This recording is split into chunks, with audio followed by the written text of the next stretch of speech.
साथियों नमस्कार। Kota online classes में आप सभी का स्वागत है। साथियों आज हम प्रश्न जो करने वाले हैं वो 31 से लेकर के 40 प्रश्नों तक हम लोग करेंगे। इससे पहले हम लोगों ने साथियों 1 से लेकर के 10 तक किया, फिर इसके बाद में 11 से लेकर के 20 तक किया और 20 के बाद में 21 से लेकर के 31 तक हम लोगों ने क्वेश्चन कर चुके हैं। साथियों साथियों मैंने यहाँ पर अभी तक 12 वीडियो में डाल चुका हूँ। ये वीडियो आपके लिए 13वें नंबर का वीडियो होगा। साथियों आप प्लेलिस्ट में जाकर के वीडियो देख सकते हैं। सारे के सारे प्रश्न आप लोगों के वहां पर इतने इंपॉर्टेंट क्वेश्चन है, इतने इंपॉर्टेंट क्वेश्चन है साथियों कि आपकी लाइफ बन जाएगी। साथियों एक बार जरूर आप इन प्रश्नों को जरूर देखिएगा, पूरे पूरे वीडियो आप देखिएगा। साथियों अगर आपको अच्छा लगता है तभी आप सब्सक्राइब कीजिए, लाइक कीजिए और फिर शेयर कीजिए साथियों। और कमेंट करके जरूर मुझे बताइए कि आपको ये वीडियो कैसे लगे, आपको मेरी मेहनत जो मैंने करी है वो कैसी लगी। साथियों यह आपको फीडबैक भी मुझे देना है। तो मिलते हैं हम लोग 31 नंबर क्वेश्चन के साथ। चलिए देखते हैं 31 नंबर क्वेश्चन से। इसके पहले मैं आप लोगों से एक क्वेश्चन पूछता हूं साथियों, उस क्वेश्चन का आंसर आप कमेंट बॉक्स में जरूर दीजिएगा। देखिएगा, अग्रदास के शिष्य, अग्रदास के शिष्य कौन थे? अग्रदास के शिष्य कौन थे? इसका आंसर आप मुझे कमेंट बॉक्स में दीजिए साथियों। इसके बाद में एक क्वेश्चन में आप लोगों से और पूछता हूं, भारतवर्ष का लोकनायक वही हो सकता है जो समन्वय करने का अपार धैर्य लेकर आया हो। भारतवर्ष का लोकनायक वही हो सकता है जो समन्वय करने का अपार धैर्य लेकर आया हो। साथियों बताइए ये किसके लिए कहा गया है और किसने कहा है? ये बात जो मैंने बताई है आपको किसके लिए कहा गया है और किसने कहा है, ये कमेंट बॉक्स में आप लोग मुझे जरूर बताइएगा साथियों। चलिए 31 नंबर क्वेश्चन से देखते हैं, इनमें से कौन सा विवरण सही नहीं है? देखिएगा, सिद्धों की वाम मार्गी भोग साधना की प्रतिक्रिया में नाथ पंथियों की हठ योग साधना प्रारंभ हुई। ये तो बिल्कुल सही है। इसके बाद में जैन साहित्य आचार रास फागु और चरित आदि शैलियों में रचा गया, ये भी बिल्कुल सही है। हिंदी प्रदेश के पूर्वी भाग में जैन साधुओं ने हिंदी कविता के माध्यम से जैन मत का प्रचार किया था, ये गलत है साथियों। हिंदी कविता के माध्यम से नहीं किया था जैन मत का प्रचार, ये गलत है। यहाँ पर किसके माध्यम से किया था हम लोग आगे जानेंगे। अगली बात है, सिद्ध साहित्य बौद्ध धर्म की वज्रयान उपशाखा से विकसित हुआ है, बिल्कुल राइट है साथियों। अब आप देखिए ये चार ऑप्शन है, चार ऑप्शन में से तीन ऑप्शन तो आप लोगों के लिए तीन क्वेश्चन बन गए। तीन क्वेश्चन के इनके अंदर बहुत सारे क्वेश्चन बन जाते हैं साथियों। सिद्धों की वाम मार्गी भोग साधना की प्रतिक्रिया में नाथ पंथियों की हठ योग साधना प्रारंभ हुई। आगे है, जैन साहित्य जो है आचार रास फागु और चरित आदि शैलियों में रचा गया। जैन साहित्य आचार रास फागु और चरित आदि शैलियों में रचा गया। हिंदी प्रदेश के पूर्वी भाग में जैन साधुओं ने हिंदी कविताओं के माध्यम से जैन मत का प्रचार किया, ये गलत है। सिद्ध साहित्य बौद्ध धर्म की वज्रयान उपशाखा से विकसित हुआ था। सिद्ध साहित्य जो है बौद्ध धर्म की वज्रयान शाखा से उपशाखा से विकसित हुआ है। और ये क्वेश्चन वेरी इंपॉर्टेंट क्वेश्चन है और आरपीएससी असिस्टेंट प्रोफेसर की परीक्षा में इस क्वेश्चन को पूछा गया है साथियों। देखिएगा दिए गए विवरण की बात करते हैं। यहाँ पर दिए गए विवरणों में से हिंदी प्रदेश के पूर्वी भाग में जैन साधुओं ने हिंदी कविताओं के माध्यम से जैन मत का प्रचार किया, ये गलत है। आगे पढ़ते हैं, महावीर स्वामी द्वारा जैन धर्म का प्रचार भारत में तीव्रता से हुआ। महावीर स्वामी के द्वारा जैन धर्म का जो प्रचार किया गया बहुत ही तीव्रता के साथ, बहुत ही तेजी के साथ किया गया। आरंभ में इस धर्म का प्रचार बिहार, तिरहुत और अवध के प्रांतों तक ही सीमित था। आरंभ में जो है जैन धर्म का प्रचार महावीर स्वामी के द्वारा बिहार में, तिरहुत में और अवध, इन तीनों प्रांतों तक ही सीमित था। मगध में 12 वर्षों की लंबी अवधि तक भीषण अकाल की स्थिति के कारण सहस्त्रों जैन सपरिवार प्रसिद्ध जैन साधु भद्रभाऊ के साथ मैसूर राज्य में श्रवण बेलगोला नामक स्थान पर चले गए। यही से यह धर्म दक्षिण भारत में फैल गया साथियों। ये था सबसे मेन कारण, ये हुआ कि जो है मगध में 12 वर्षों की लंबी अवधि तक भीषण अकाल की स्थिति हो गई और हजारों जैन परिवार जो है जैन साधु भद्र भाव के साथ मैसूर राज्य में श्रवण बेलगोला नामक स्थान पर चले गए। यहीं से यह धर्म दक्षिण भारत में फैला था। कुषाण काल में मथुरा जैन धर्म का केंद्र बना और यहीं से यह मत धीरे धीरे गुजरात काठियावाड़ में प्रकाशित प्रसारित हुआ। उड़ीसा के राजा खारवेल जैन धर्म के अनुयायी थे। इनके प्रयास से जैन धर्म का अद्भुत उत्थान हुआ है। इस तरह से यहाँ पर जैन धर्म की बात हम लोगों ने पूरी करी है साथियों। पढ़िए आप लोग, अच्छा लगेगा साथियों आप लोगों को। और ये मेरे 12वें नंबर का वीडियो है, पूरी प्लेलिस्ट बनी हुई है हिंदी साहित्य के इतिहास नाम से। वहां पर एक एक वीडियो मैंने डाला हुआ है, आप एक एक वीडियो को जरूर देखिएगा और अपने तैयारी में चार चांद लगाइएगा साथियों। निश्चित रूप से आपको ऐसा महसूस होगा कि शायद इन क्वेश्चनों से बाहर कोई क्वेश्चन जाने वाला नहीं है। ठीक है, चलिए 32 नंबर का प्रश्न हम लोग देखते हैं। अपभ्रंश के कवियों को विस्मरण करना हमारे लिए हानि की वस्तु है। अपभ्रंश के कवियों को विस्मरण करना हमारे लिए हानि की वस्तु है। यही कवि हिंदी काव्यधारा के प्रथम सृष्टा थे। एक बार फिर पढ़ते हैं। अपभ्रंश के कवियों को विस्मरण करना हमारे लिए हानि की वस्तु है। यही कवि हिंदी काव्यधारा के प्रथम सृष्टा थे। ये कथन किसका है? ये कथन राहुल सांकृत्यायन का है साथियों। ये कथन किसका है? राहुल सांकृत्यायन का कथन है। याद रखिएगा, कथनों में से एक क्वेश्चन आता ही है। ये असिस्टेंट प्रोफेसर 2020 की परीक्षा में आया था। अपभ्रंश के कवियों को विस्मरण करना हमारे लिए हानि की वस्तु है। यही कवि हिंदी काव्यधारा के प्रथम सृष्टा थे। किसने बात कही है? ये राहुल सांकृत्यायन के द्वारा ये बात कही गई है। आगे बात करते हैं। आचार्य शुक्ल ने पुरानी हिंदी को प्राकृताभास हिंदी या अपभ्रंश कहा था। आचार्य शुक्ल ने पुरानी हिंदी को प्राकृताभास हिंदी या अपभ्रंश हिंदी कहा है। राहुल सांकृत्यायन ने हिंदी का प्रथम कवि सरप्पा को माना है। राहुल सांकृत्यायन ने हिंदी का प्रथम कवि किसे माना? सरप्पा को माना है। 33 नंबर का प्रश्न आता है।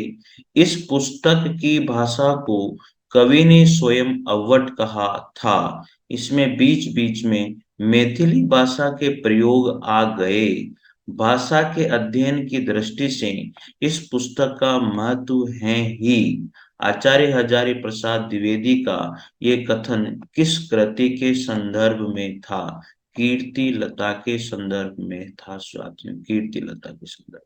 साथियों इस प्रश्न को आप अच्छे से याद रखिएगा क्योंकि इसमें आप विद्यापति की पदावली लगा करके आ सकते हो गलती से। गल, गलती से भी मतलब आप लगा के आ सकते हो साथियों, इसलिए इस कथन को जरूर याद रखिएगा। एक बार फिर पढ़ते हैं। इस पुस्तक की भाषा को कवि ने स्वयं अवट कहा। इसमें बीच बीच में मैथिली भाषा के प्रयोग आ गए। ये मैथिली भाषा की बात आते ही पदावली लगाई जा सकती है, इसलिए मैं बता रहा हूं आपको। भाषा के अध्ययन की दृष्टि से इस पुस्तक का महत्व है। ये बात पहले तो किसने कही, ये याद रखो। ये बात पहले तो हजारी प्रसाद द्विवेदी ने ये कथन कहा था। और किस पुस्तक के लिए कहा? कीर्ति लता के लिए कहा। किसके लिए कहा था साथियों? कीर्ति लता के लिए कहा है। और ऐसा कहा जाता है कि विद्यापति की जो है ये पहली पुस्तक, पहली रचना मानी जाती है। क्या? कीर्ति लता। देखिए, आचार्य हजारी प्रसाद द्विवेदी का जो उपयुक्त कथन है वो कीर्ति लता के संदर्भ में है। किसने कहा? आचार्य हजारी प्रसाद द्विवेदी ने। कीर्ति लता विद्यापति की ऐतिहासिक रचना है, ये भी बात याद रखिए। जो कीर्ति लता है वो विद्यापति की कैसी रचना है? ऐतिहासिक रचना है। कीर्ति लता को विद्यापति ने कहानी कहा था।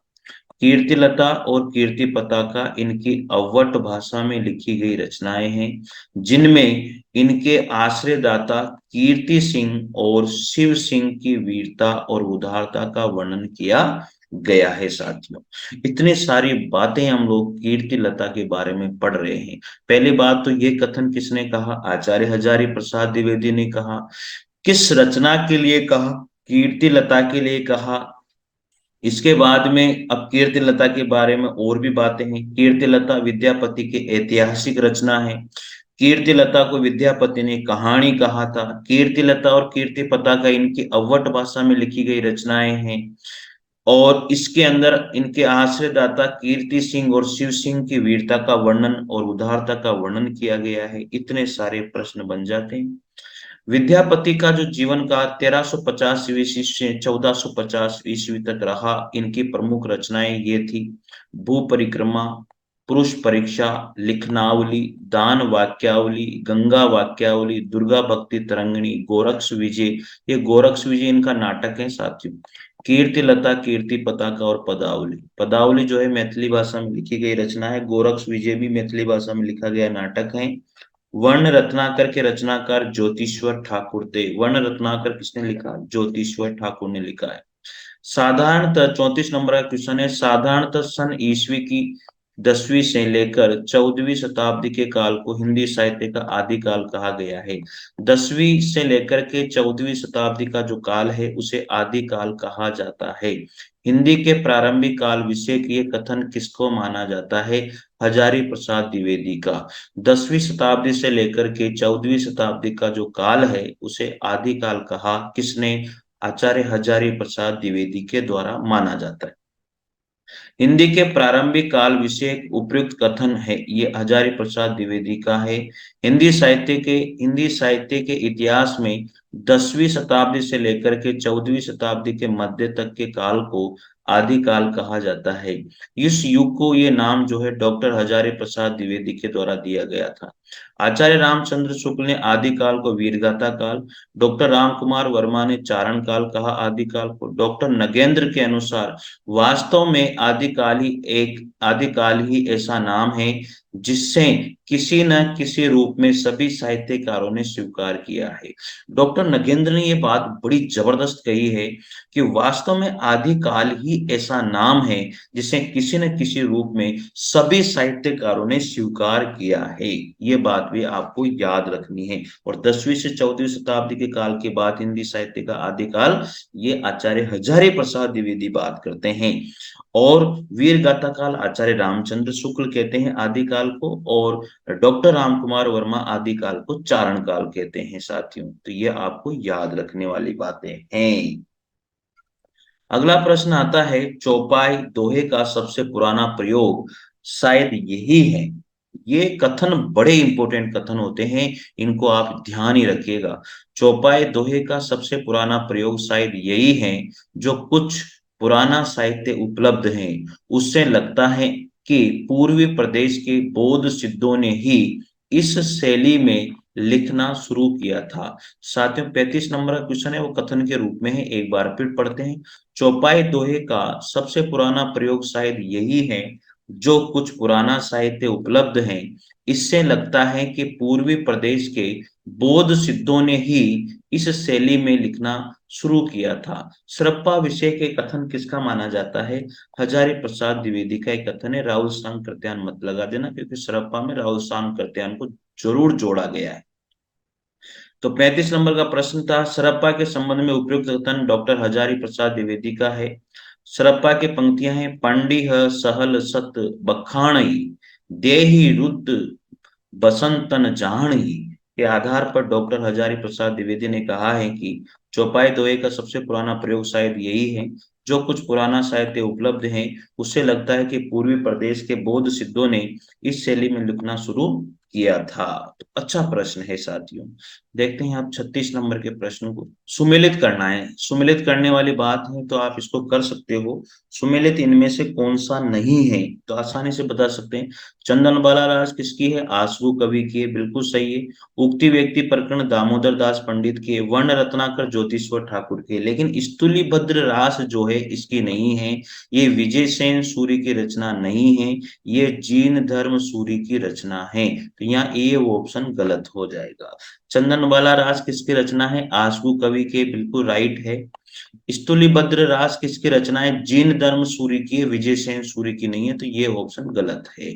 उक्ति व्यक्ति प्रकरण दामोदर दास पंडित वर्ण रत्नाकर ज्योतिश्वर ठाकुर की रचना मानी जाती है। देखिए साथियों, स्तुलिभद्र रास विजय सेन सूरी की रचना नहीं है। किसकी है? जैन धर्म सूरी की है। इसका रचना काल 1209 ईस्वी माना जाता है। विजय सेन सूरी ने 1231 ईस्वी में रेवंत गिरी रास की रचना करी थी। विजय सेन सूरी ने किसकी रचना करी थी? रेवंत गिरी रास की रचना करी थी। किसकी? रेवंत गिरी रास की। लेकिन स्तुलिभद्र रास ने जो रचना, स्तुलिभद्र रास जो रचना है वो जीन धर्म सूरी की रचना है। तो ठीक है, याद हो जाएगा। यहाँ पर देखिए, आस्कू कवि की है चंदन बाला रास, 1200 ईस्वी में लिखी गई। जिन धर्म सूरी की रचना है स्तुलिभद्र रास, 1209 में। विजयसेन सूरी के रेवंत गिरी रास, 1231 में। दामोदर दास पंडित की उक्ति व्यक्ति प्रकरण 12वीं शताब्दी का पूर्वार्ध माना गया है। ज्योतिश्वर ठाकुर ने वर्ण रत्नाकर लिखी 1324 ईस्वी में। इतने सारे प्रश्न एक प्रश्न में बन जाते हैं, आपको ध्यान रखने हैं। चलिए अगला प्रश्न की बात करते हैं। कुवल्लेमाला कथा का संबंध किससे माना जाता है? उदोतन सूरी की रचना है, सबको याद होनी चाहिए ये रचना, तो मेरे हिसाब से सबको याद ही होगी। कुवल्लेमाला कथा के लेखक कौन है? उदोतन सूरी है। कुवल्लेमाला कथा के लेखक उदोतन सूरी माने जाते हैं। धर्म सूरी ने जम्बू स्वामी रास की रचना की तथा सोम प्रभु सूरी ने कुमार पाल प्रतिबोध की रचना करी थी। याद रखिएगा, धर्म सूरी ने जम्बू स्वामी रास की रचना करी और सोम प्रभ सूरी ने कुमार पाल प्रतिबोध की रचना करी। मुनि जिन विजय ने शालिभद्र सूरी रचित भरतेश्वर बाहुबली रास को हिंदी जैन रास परंपरा का आदि काव्य माना है। मुनि जिन विजय ने जो शालिभद्र सूरी है उनके द्वारा लिखा गया था भरतेश्वर बाहुबली रास, इसको हिंदी जैन रास परंपरा का आदि काव्य माना। कुवल्लेमाला की रचना उदोतन सूरी ने जालोर में रह करके 778 ईस्वी के आसपास की थी। प्राकृत ग्रंथ माना जाता है, ये पूछ लिया जाता है। कुवल्लेमाला की रचना उदोतन सूरी ने कहाँ रहकर करी? जालोर में रह करके करी थी। कब करी थी? 778 ईस्वी में। और ये प्राकृत ग्रंथ माना जाता है साथियों, याद रखिएगा। अगला प्रश्न है, पुष्य या पुंड को हिंदी का प्रथम कवि किस आलोचक ने माना है? सबको पता है शिव सिंह सेंगर ने। पुष्प भगवान शिव पे चढ़ा, इस वजह से शिव सिंह सेंगर आ जाएगा। ठीक है, इस तरह से ट्रिक बना करके याद कर लेना। पुष्य या पुंड को हिंदी का प्रथम कवि शिव सिंह सेंगर के द्वारा माना गया है। वही राहुल सांकृत्या ने 7वीं शताब्दी यानी कि 769 ईस्वी के कवि सरप्पा या दोहा कोश इनकी रचना है। सरप्पा को हिंदी का प्रथम कवि माना। डॉक्टर गणपति चंद्र गुप्त ने शालिभद्र सूरी भरतेश्वर बाहुबली रास इन्होंने लिखी थी, हिंदी का प्रथम कवि माना है। मिश्र बंधुओं ने गोरखनाथ को हिंदी का प्रथम गद्य लेखक माना। डॉक्टर राम कुमार वर्मा ने स्वयंभू को हिंदी का प्रथम कवि माना। आचार्य रामचंद्र शुक्ल ने राजा मुंज से हिंदी साहित्य का आरंभ माना है, अर्थात हिंदी का प्रथम कवि आचार्य रामचंद्र शुक्ल के द्वारा राजा मुंज को माना गया है। ठीक है, तो इस तरह से ये प्रश्न बहुत इंपॉर्टेंट हो जाता है। बहुत सारे प्रश्न निकलते हैं एक क्वेश्चन के अंतर्गत। अगला प्रश्न है, रत्नाकार जोपम कथा, रत्नाकार जोपम कथा पुस्तक का संबंध किससे माना जाता है? रत्नाकार जोपम कथा पुस्तक का संबंध वज्र यानी सिद्धों से माना जाता है। किससे? वज्र यानी सिद्धों से। रत्नाकार जोपम कथा साथियों नहीं मिलेंगे आपको ये प्रश्न कहीं भी। तो वज्रयानी सिद्धों से माना जाता है। पढ़िएगा इसमें, रत्नाकर जोपम कथा का संबंध वज्रयानी सिद्धों से है। बौद्ध धर्म दो संप्रदाय में बट गया, हीनयान शाखा और महायान शाखा। हीनयान शाखा को ही वज्रयान शाखा के नाम से जाना जाता है। हीनयान शाखा को ही वज्रयान शाखा के नाम से जाना जाता है। बौद्ध धर्म में बढ़ते हुए तांत्रिक प्रभाव के चलते बौद्ध धर्म की एक नई शाखा के रूप में वज्रयान का विकास हुआ। इसमें मंत्रों एवं तांत्रिक क्रियाओं द्वारा मोक्ष प्राप्ति का विधान प्रस्तुत किया गया। बौद्ध धर्म की वज्रयान शाखा के कवियों द्वारा अपने धर्म का प्रचार प्रसार करने के लिए जो साहित्य जन भाषा में लिखा गया उसे सिद्ध साहित्य कहा गया है। ये बात आप याद रखिएगा साथियों, बहुत इंपॉर्टेंट बात है। अगला प्रश्न है, जे हाल मिस्की मकुल तगा फूल दुराए ने ना बनाए बतिया। इस प्रसिद्ध पंक्ति के रचनाकार किसको माना गया है? वेरी वेरी इंपॉर्टेंट है, अमीर खुसरो को। जे हाल मिस्की मकून तगा फूल दुराए नेना बनाए बतिया, ये प्रसिद्ध पंक्ति किसकी है? अमीर खुसरो की पंक्ति है साथियों। किसकी पंक्ति है? अमीर खुसरो की। याद रखिएगा, अमीर खुसरो के बारे में हमने बहुत कुछ पढ़ लिया, पहले के वीडियो में बहुत कुछ पढ़ लिया साथियों, देखिएगा अमीर खुसरो। अब ये पंक्तियां, जे हाल मिसकी मुकुन तगाफुल दुराई ने ना बनाए बतिया, किसकी पंक्ति है? अमीर खुसरो की। पढ़िए अमीर खुसरो के बारे में और थोड़ा बहुत और पढ़ लेते हैं। अमीर खुसरो को तूतिए हिंद या हिंद का तोता कहा जाता है। इनकी रचनाएं खालिक बारी, पहेलियां, मुकरियां, दो सूखने, गजल रही हैं। कबीर की प्रसिद्ध पंक्ति, अभी कबीर के बारे में सबके बारे में पढ़ते हैं ना जो ऑप्शन में दिए गए। कबीर की प्रसिद्ध पंक्ति कौन सी रही है? जब मैं था तब हरि नहीं, अब हरि है मैं नाही, प्रसिद्ध पंक्ति है कबीर की। रज्जब जो है वो दादू दयाल के प्रिय शिष्य थे। रज्जब कौन थे? दादू दयाल के प्रिय शिष्य माने जाते हैं, जिस पर रज्जब ने एक दोहा लिखा था, दाही जैसा गुरु मिला, शिष्य रजबा सा जान। कितनी बढ़िया बात है, दाई जैसा गुरु मिला, शिष्य रजबा सा जान। मलिक मोहम्मद जैसी ने प्रमुख सूफी कवि, मलिक मोहम्मद जैसी कौन थे? प्रमुख सूफी कवि थे। इन्होंने पद्मावत जैसे महाकाव्य की रचना करी थी। मलिक मोहम्मद जैसी ने लिखा, एक सूफी कवि थे, महाकाव्य पद्मावत को इन्होंने लिखा। जायसी की अन्य प्रमुख रचनाएं और हैं, अखरावट, आखिरी कलाम, कहरनामा, चित्ररेखा। इस तरह से ये मलिक मोहम्मद जैसी की रचनाएं हैं। लेकिन मलिक मोहम्मद जैसे सूफी कवि थे और पद्मावत महाकाव्य इनके द्वारा लिखा गया था। तो ये साथियों, ये 40 प्रश्न अपने यहाँ पर खत्म होते हैं।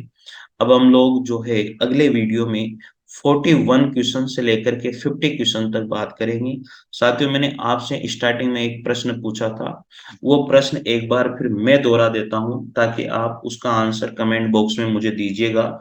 भारतवर्ष का लोकनायक वही हो सकता है जो समन्वय करने का अपार धैर्य लेकर आया हो। ये किसके लिए और किसने कहा है? कमेंट बॉक्स में इसका आंसर आप जरूर दीजिएगा। किसके लिए, किसने कहा है? ठीक है, तो आपको तैयारी का पता लगेगा। साथियों, वेरी वेरी इंपॉर्टेंट क्वेश्चन है। मैंने आपको एक बार फिर बता देता हूँ, पूरी प्लेलिस्ट में हिंदी साहित्य का इतिहास प्लेलिस्ट बनी हुई है, वहां पर इन पूरे वीडियोस को आप देख सकते हो। वीडियो 1 से लेकर के ये 13वें नंबर का वीडियो मैं आज डाल रहा हूं। तो आप एक एक वीडियो को कंटिन्यू देखिए और प्रैक्टिस कीजिए, दिल लगाकर प्रैक्टिस कीजिए। आपको इससे बेनिफिट होगा साथियों, बहुत बेनिफिट होगा। और साथियों, अगर आपको अच्छा लग रहा है तो जरूर कमेंट करके बताइए कि आप जो है क्या चाहते हैं, इस सीरीज को हम कंटिन्यू रखें या फिर नहीं रखें साथियों। तो चलिए मिलते हैं अगले वीडियो के साथ, तब तक के लिए जय हिंद, जय भारत, थैंक यू।